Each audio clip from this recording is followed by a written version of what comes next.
All right. Hello, everyone. Thank you for joining the Rapido monthly update. Good morning, good afternoon, good evening from wherever you are. My name is Megan Weldon. I'm Rapido product manager here today. My email address is on the screen. If you haven't yet met with me, I'm happy to meet with you and support your Rapido questions at your library. There'll be time today for questions. You can post them into the chat. And if there are questions beyond what we can cover in today's session, then let's connect and work together after today. Okay. Today's webinar is to cover the release highlights for the December 2025 release, the last release of the year, and it is a full release. So very robust, covering a lot of different topics today with the December 2025 release, actually covering on developments that hit on each of our Rapido pillars that you'll also see and recognize from our Rapido roadmap. The 2026 roadmap is published, so take a sneak peek, see what's out there. You'll see them organized in the same order of themes, of user experience, of connections, of staff experience, and analytics. So first, we'll dive into topics for the December release related to user experience. So thinking about the end user experience, the next discovery experience is available for general availability, and that includes for libraries using Rapido. Here's just a screenshot of what that request experience can look like for your end users in the NDE. Here we have an offer with terms for both the physical, the ebook, and the digital chapter, so meaning it's available in this situation from libraries we're in a physical resource sharing pod with the terms of 5 days and 14 day loan period. We're also in this example seeing that this library is a part of the ebook pod or a ebook pod, and getting an offer for the ebook pod that this library example is from, as well as available from our Rapid IL partners with the 24-hour terms represented. So this is just a view of what your end users will see with the next discovery experience. This also changes the look of the request forms. So here's just an example of what those request forms will look like. And just like you can customize your request forms today, you'll be able to customize those request forms in the NDE as well. And another important area of the end user experience within the NDE is the My Library card. So here's just an example of what that library card view looks like. They'll still see those status updates, still have the number of downloads visible to them, the current number of views, the download expiry date, and the customizations that you put in place around those as well.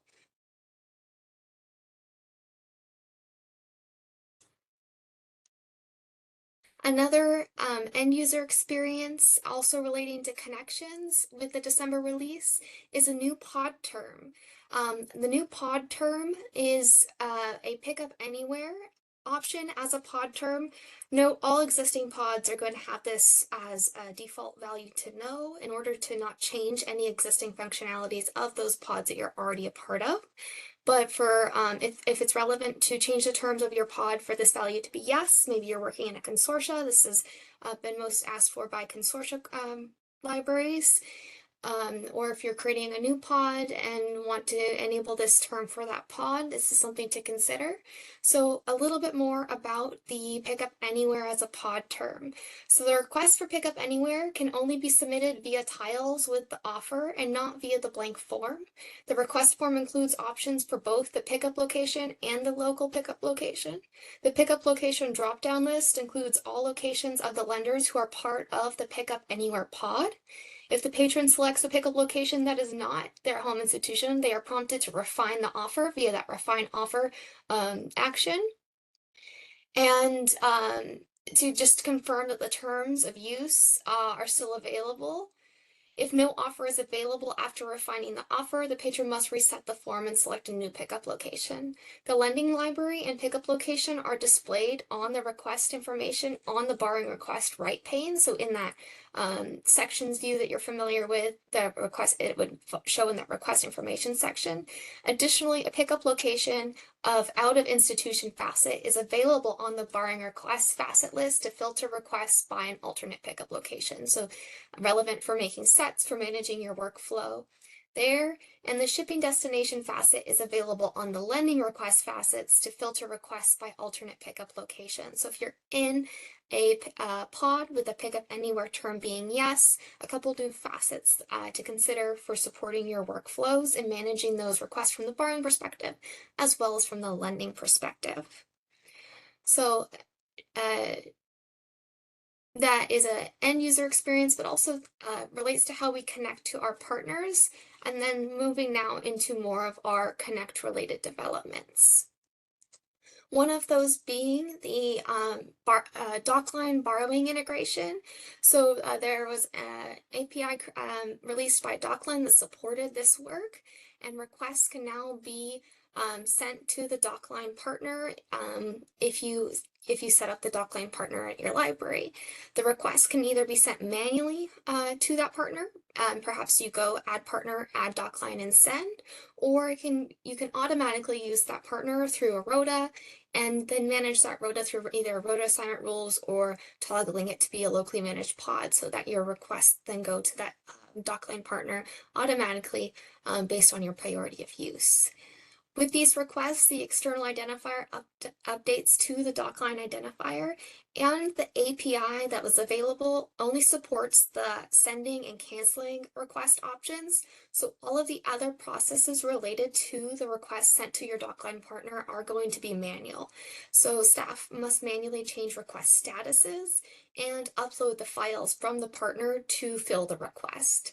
You can use the cancel action to cancel Dockline requests, but again, the sending and canceling are the only features that were available via the available API. So the other actions and like status updates and sending that article onto your end users will be a manual process. But you can set up the borrowing Dockline partner if you want to be using the Dockline partner and having those requests go into that partner. I want to acknowledge and thank the libraries that were involved in testing this integration before the December release. We had participation from colleagues at Memorial University of Newfoundland, Monash University, Oregon Health Sciences University, University of Calgary, and Virginia Commonwealth University. Thank you to colleagues there involved in the testing of this Dockline integration. You provided valuable feedback that improved the functionality there before general availability here with the December release. So thank you all. It was great to work with you. Another development related to connecting with our partners is going to be running behind the scenes, but it's going to have a great impact. And that is a job that we're going to be kicking off with the December release. It is something we're referring to as a GTI deduplicates job. So what's happening is it's reviewing records and identifying mismatched records. The job is going to publish, processing those flagged records and generating corrected accurate relationships. The GTI loads the corrected data, validates the integrity, and updates all the affected records. So what does this mean in practicality? What is the impact going to be? So something that libraries have referred to as my user request didn't get filled because they selected the wrong record, maybe meaning that there were multiple results for a single title. We've reviewed some of the matching mechanisms of those records to then have an outcome of reduced redundancies, reduced duplicates of what your end user might perceive of that same record, so that your requests are then going to those partners who can fill those requests as opposed to being associated with without terms, without partners that can fill that request. So that's going to be an exciting impact on how your requests are sent to your partners and your fulfillment of those requests for your patrons.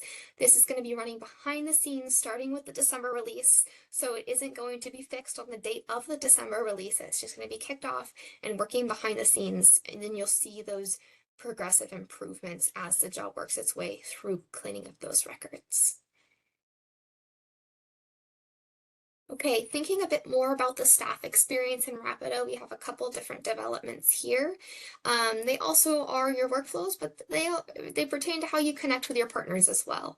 And one of these developments comes from the NERS process, item NERS 7472, titled Add Note to Deliver Digital. So when you are supplying requests as a lender for digital format, and if you're using the ship from the download and delivery, or the ship digitally action, or going into ship digitally from the fulfillment shipping items screen, you'll see there's a new option there of internal note and note to partner that allows you to populate those notes to communicate with your partners that you are supplying that material digitally to.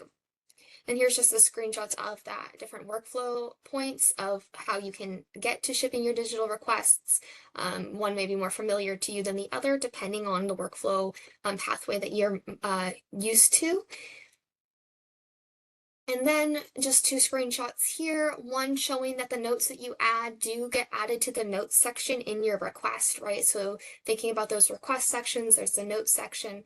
Those requests that you, or those notes that you add, will be visible in that area of your request. And then on the partner side, the note shows us an attachment within the ISO message. Note that this development is not relevant to your Rapid ILL partners, but if you are working with other ISO partners or resource sharing partners that you're doing digital delivery with within your Rapido environments, this functionality would be relevant to those workflows. Another workflow related development comes to us from the community through the idea exchange process. So the idea exchange request was to provide details of the metadata changes made to a request within the request history. Meaning, if on a borrowing request, staff modify the year or the ISBN or the pages, those changes are noted in the request history. So for example, why might this come into play? Our understanding of this use case is you tried getting a request filled with a certain set of metadata, one of the ISBNs, it didn't get filled. Your staff then changed that ISBN and for trying to get it filled, and maybe it comes back as unfilled again. And you can see in your history what metadata combinations you've attempted for getting those requests filled so that you aren't doing the same combinations over and over again, and you have this visibility in your request history. One thing to note, these fields or these metadata changes are only going to be visible if you're in your full history view as opposed to your brief history view. So here we're in the history tab of our request. But if you select on the view mode, you can select your full history versus your brief history. These metadata changes are only going to show in your history view if you have that toggled to scope to your full view, not your brief view. But how do you change that if you want to change that? You can customize the fields that show in your brief view. You do that under ALMA configuration, fulfillment, resource sharing, brief audit fields, and then you can toggle on and off which fields show in your brief history view. So again, all of these fields would automatically show in the full scope, but if you are somebody who likes to look at the history audit in the brief scope or the brief view, you can determine which fields are going to be visible to you within that view. Okay, next up is our development related to analytics. So earlier this year, in June 2025 release, there was a development delivered from this year's curve process, and that development was related to lenders wanting to be able to customize their lending reject reason. So reject reasons sent to partners are determined by ISO standards and as such are not going to be modified. However, for your own information, you can now customize internal reject reasons that you additionally add to a request. And that is done through a customization code table. So for example, if in this request, I'm rejecting it for the poor condition reason, and that's the reason that's going to be communicated to my partner. But because as a library, I've customized my internal reject reasons, I've been able to select the requires mending option so that I have that as an internal piece of information for our own decision making and evaluation. What's new with the December release is these internal reject reasons are now going to be reportable within your analytics. So you can then access those for making whatever decisions or building whatever understandings are relevant to you at your library about the uses of those internal reject reasons. Okay, a lot of content, a lot of different developments for our December release.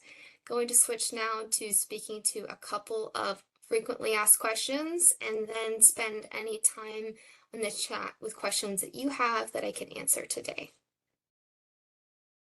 Okay, a few frequently asked questions. All of the frequently asked questions that have come up in my conversations recently have been around developments from earlier this year. So it's also a nice chance to highlight a few of these different developments, as the questions have been about how they work or how do I do such and such. And it's delivered by these functionalities that we've delivered on earlier this year. So a question that I've received recently was about how to get requests that I manually send to a pod partner to receive the pod terms, right? If a request routes to a partner through the pod, it's automatically going to receive those pod terms. But there may be scenarios as a borrower where you know a lender has an item, but it's not included in the participating items, and thus the request doesn't go to them. But you've talked to them or otherwise know there's a chance they might lend it to you. And so on that request, you select to add that partner. And if you go in through the send directly to partner button, you have this interface where you can choose to use the Rapido pod terms. And what that means is if they fill that request, it's going to use the pod terms that you two as partners are familiar with, versus using your terms of use that you might have set up for your peer-to-peer resource sharing, which might have different delivery timelines or different loan periods than you're used to working with this particular partner. And this promotes consistency with how you use your partner, maybe consistency with the loan periods that your end users are used to in getting requests filled by priority partners at your library. So if you go in through the send directly to partner action and you select that option to use Rapido pod terms, it does actually remember your selection for future use. And that's a way for when you do need to manually work with a partner that you would otherwise work with automatically through the pods to get that consistency in your work together. Okay, mediation rule. Libraries have asked about how do I mediate highly sought titles for considering for acquisition. And actually in a meeting yesterday with the folks at CSU San Francisco, they gave me a shout out to using this rule at their library successfully for an acquisition. So thanks for that success story. It's always fun to hear how the developments impact your day-to-day and your workflow and hear about your successes. So this mediation rule is available to you. It isn't going to mediate every single request. It's going to mediate the request that the input parameters identify. So here we have the input parameter number of requests for the same resource within a given time period. So that's your first numerical value, and then comma separating that numerical value is the time frame. So here we want to mediate the 10th request in a 12-month time period. Then our rule is written so that those requests are stopped and given the label review for purchase. If as a library we decide we don't want to actually purchase this item and we just want to have it continue on its merry way through its resource sharing life cycle, then our escape label that we used for this rule was not for purchase. Of course, your output labels and your escape labels are going to be whatever you customize them to be, but that's how this example is written. Then as a library, if I wanted to review this title again at a later date, I would have a second mediation rule in play. Maybe I want to review it the 10th and the 15th and the 20th. And if that's the case, then I want to have 3 different mediation rules with those values indicating as such. So I would have this example, the 10th in 12-month time period.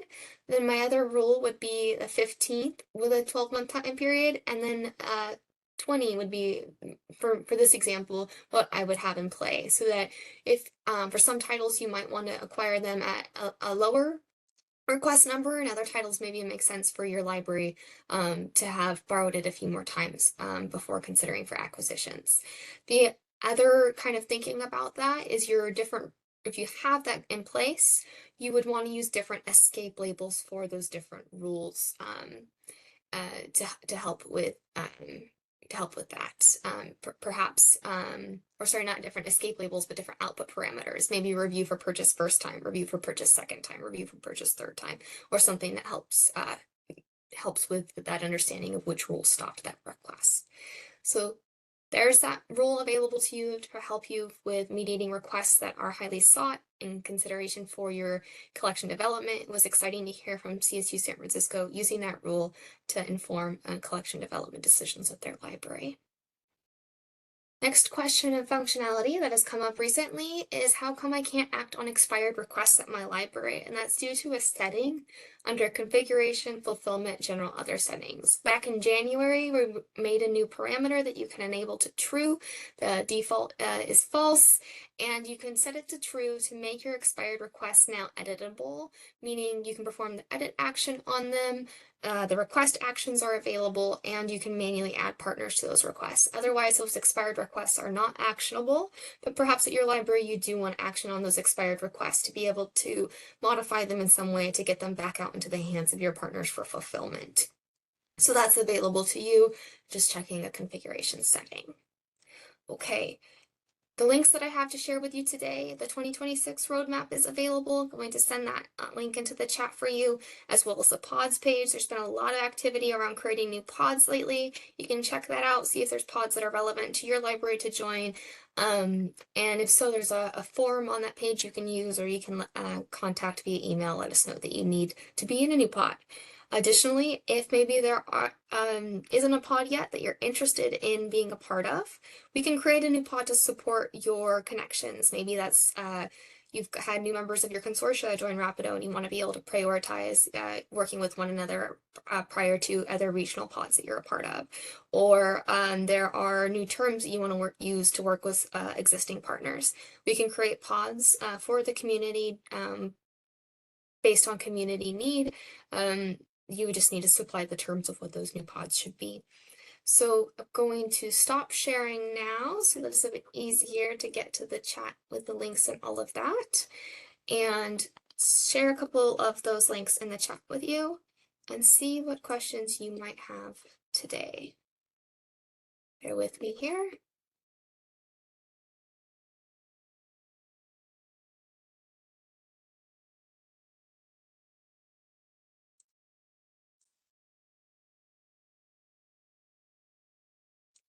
Okay, those links are in the chat.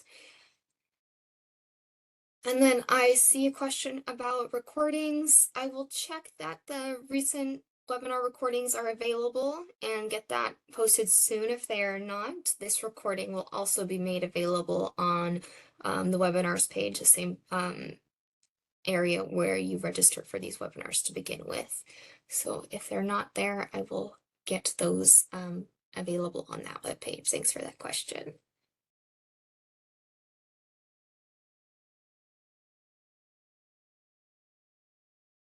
Okay, I see a question regarding the mediation rule. If you're using that mediation rule, is there a required workflow after that for successful use? No, the mediation rule does not require any specific acquisitions flows. You can use your acquisition flows that you're already using within your resource sharing workflows or acquisition workflows at your library. You can convert resource sharing requests to purchase requests. You can also use the search in Rialto Marketplace if you wanted to.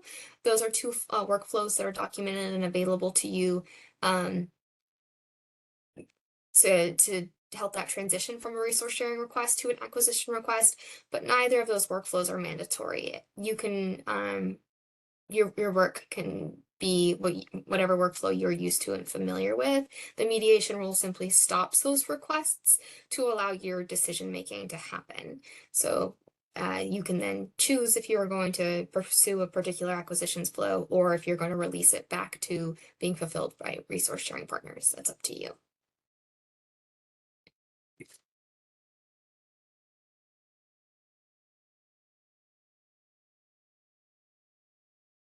All right.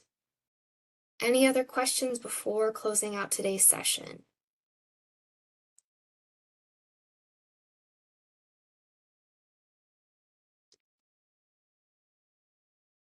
All right, not seeing any questions, but I threw my email into the chat as well. If we aren't yet connected, let's connect and talk about Rapido and your questions at your library. Thank you.